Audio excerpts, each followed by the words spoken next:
Good morning, good afternoon, good evening, wherever you're at in the world. Oh, I just started drinking all black coffee.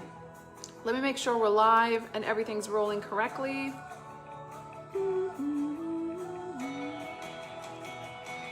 Good morning. This is something new I'm doing, so I'm just checking really quick to make sure it's going. I'm coming to find you. Good morning. If you're brand new to me, please let me know. So yes, we're live. I see it. Good morning. Good evening.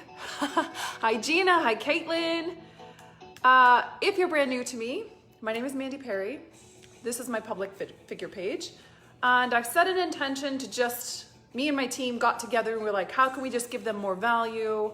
How can we just support them even more in the critical, crucial things that are going to bring success in their life? And so one of the things I've decided to do is here on my public figure page to answer some really, some of the questions that come in that I feel really hold people back and are kind of the harder ones to find answers to, the ones that I had to kind of search to find answers to. So feel free to tag friends. Feel free to share this video if you feel like you got value. I'm going to attempt to keep them to like 15 minutes. I usually roll at an hour though, so I'm going to do my best to bring you the straight value in 15 minutes and let that be what it is. So yeah, if you're brand new to me, please let me know where you're at in the world. Let me say hi to you. Let the team in the tribe welcome you. The community here will welcome you. That's what we do. And I'm happy to have you here. Feel free to email support@mandyperry.com for any questions that you would like me to riff on, or something you're really struggling with, or a topic you'd like me to cover. And of course, if anything I say resonates and you want to work with me further, just PM me. I have many, many choices, all the way from, $97 a month in the elite group to working with me privately one-on-one. So just know that's available. Okay, welcome. Today's topic is how to get really incredible support in your life and in your company and in your business. This is really big for a lot of people, like really big. So for me, of course, being a woman on welfare for so long, just 4 years ago, and making $400 a week, being a nanny to someone else, I was a support person for someone else. And I really had this deep story that people didn't help me. Nobody did it right. I had to do it myself or else it wouldn't get done. And obviously a sense of, really struggling with feeling worthy to have people supporting me. So that was a long journey for me. And that was true in my life and in my business. So in life, for example, if you hire cleaners or, you have a hairdresser or anyone that you're paying for a service for you, oftentimes we can feel like they don't do a really good job and we hold on tightly to the thing and we don't want to let go. We don't want to let go because they're not going to do the job as good as us. Now, here's what I have to say about that. One, you're creating that. And two, when you treat people like they do a crappy job, they're going to do a crappy job. So the belief that holds people back in all arenas of getting really incredible support, and I really want to know how you feel about this, right? Like, does it feel like, and you can just tell the truth, it's all right. Like, this is like a zero judgment zone.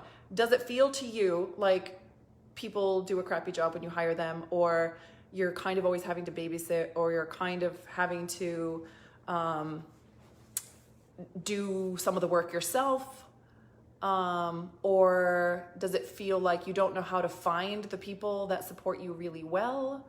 And also, have you actually gotten to the place where you feel, can you recognize that maybe you're nervous to have really good support, and any kind of stories behind, like, if I hire really incredible people, I'll be the messy one. It's kind of like not dating someone who's really incredible because you don't want them to see how messed up you are, right? Like that same kind of theory. So here's the real deal. Are you ready? This is the real stuff right here. When you treat people and when you don't trust people and you're always kind of looking over to see if they're doing a good job, they're going to live to that. When you trust people to do a good job, they do. And here's where a big part of this is coming from. You're not giving them the information they need in order to do a really good job because you might feel guilty that if I do, I'm a diva. I'm going to be too demanding. I can't keep correcting. I can't ask for all of these things. Like, this is exactly how I want it to be done. If I tell them all that stuff, that I'm being a diva, or I'm being, a selfish human being, or whatever the thing is. But here's the shift. What if they just wanted to do a really good job? And what if you gave them all the correct information, or corrected them, or let them know, I love this. Nope, I don't really like that. I'm not a fan of that. If in your life, you knew how to really ask for what you want without any guilt, without any story that that's being a diva. Can you hear me? Do you know what I'm saying? When we can just ask people for what, so I'm going to give you guys a couple stories to really lock this in, because this is important. So one time, I was going to get my hair done, and I stopped and kind of had a temper fit. Like, every time I get my hair done, it's a bad job. Every time when I got my eyelashes curled one time, they did a bad job. It's like, everybody always does a bad job when I get stuff done. And I sort of had this belief of, like, I'm going to get the crappy person, because I always do.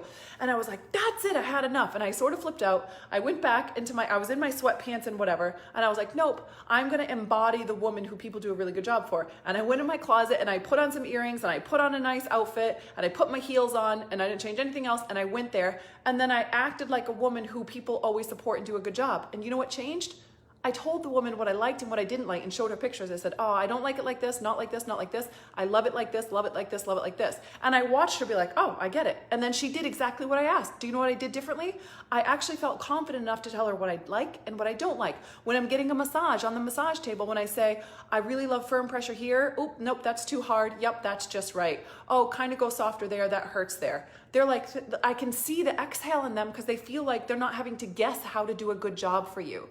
With my team, I was constantly hiring people that were the same as me and didn't bring gifts. Like, I am disorganized. I'm constantly creating mass amount of stuff. And I really needed someone to come and organize everything. But I had this story of, like, they're going to get frustrated because I'm so disorganized, that they're going to be frustrated because it's not organized.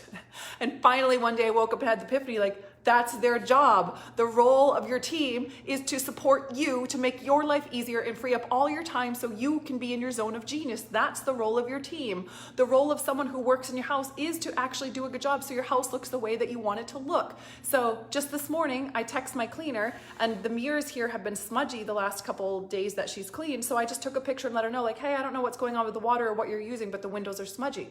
Maybe she doesn't see that when she's cleaning. I don't know. And I took a picture of the mirror in the bathroom, just let her know, like, I love the work you're doing an incredible job, but it's messy.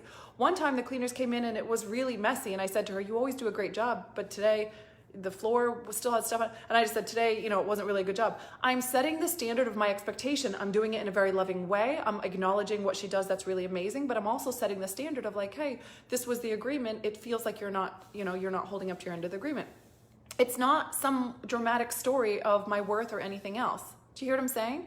So our work is to treat people like they're good, and like they, of course, would do an amazing job, and they're capable, and they want to know how to do a good job for you. If you came from the place of, I know, like, that person wants to do a really good job, what would they need? What information would they need in order to do a really amazing job?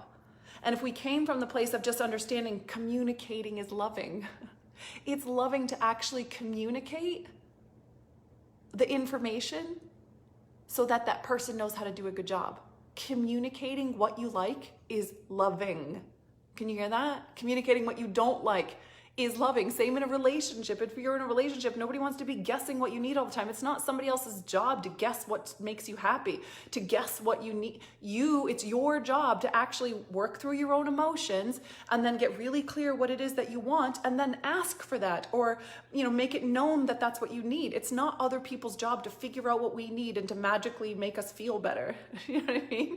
This is true for all of it. Now, it is also true that you need to choose it.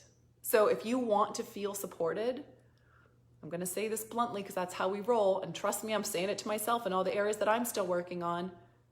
We have to stop playing the victim.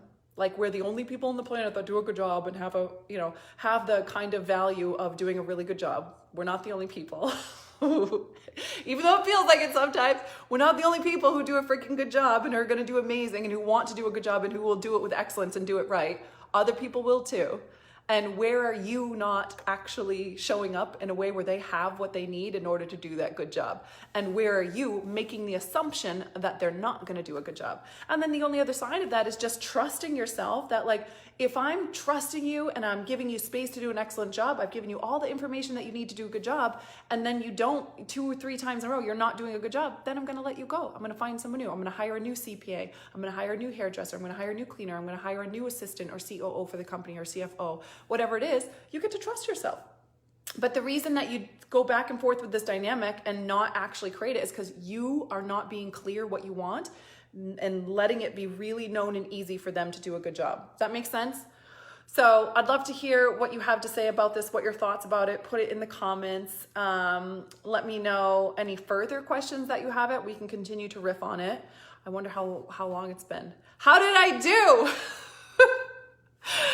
I think I did a really good job. Okay, so that's it for this one. That's the full-blown story on how to get support, and you don't have to worry about cleaning up the mess of feeling worthy, etc. You really just get to be like, okay, if I trusted that other people wanted to do a good job, they were fully capable of doing a good job, they were incredible human beings, what information would I give them and how would I treat them? How would I communicate with them? End of story. Let that be the thing. And then watch yourself to see if you did that correctly, and then you get to see how they did. You get to make the assumption, of course, they're going to do an amazing job, and communicate to them like they're doing a good job. Let them know what you love that they're doing. Let them love working for you, and come from a space of like what would make them want to show up for you and do a great job. Criticizing and all that kind of stuff, that's bad energy, right? If you're people can feel when you assume they're going to do a bad job, and when you're hesitant and you don't trust people can feel that. That doesn't feel good. Nobody lit up to work for someone who's super skeptical. Right? So that's your work, to clean up the energy on your side, and people do a really amazing job. You'll start to see that, and all of a sudden everybody starts doing a good job. And maybe you could just hold it lightly if they don't for one time, instead of the story that, oh, see, this is evidence of the same old BS. No, it's not evidence of that. It's just evidence of maybe they need more guidance or information, and you let it go. You know, like, okay, now the second time, first time haircut. Oh, she did a point in the back. I don't like that. I want that rounded. Let her know, let her try again. She does it bad again. Okay, it's time for a different hairdresser, right? And it's that I'm using hairdresser, but it can be true for everything. Boom, needed this today. Thank you. You're so welcome. Okay, I love you guys. Please share the video if you got value, or tag some friends. And if this work resonates with you and you would like to work further with me, just PM me. I love you guys so much. Have an amazing day.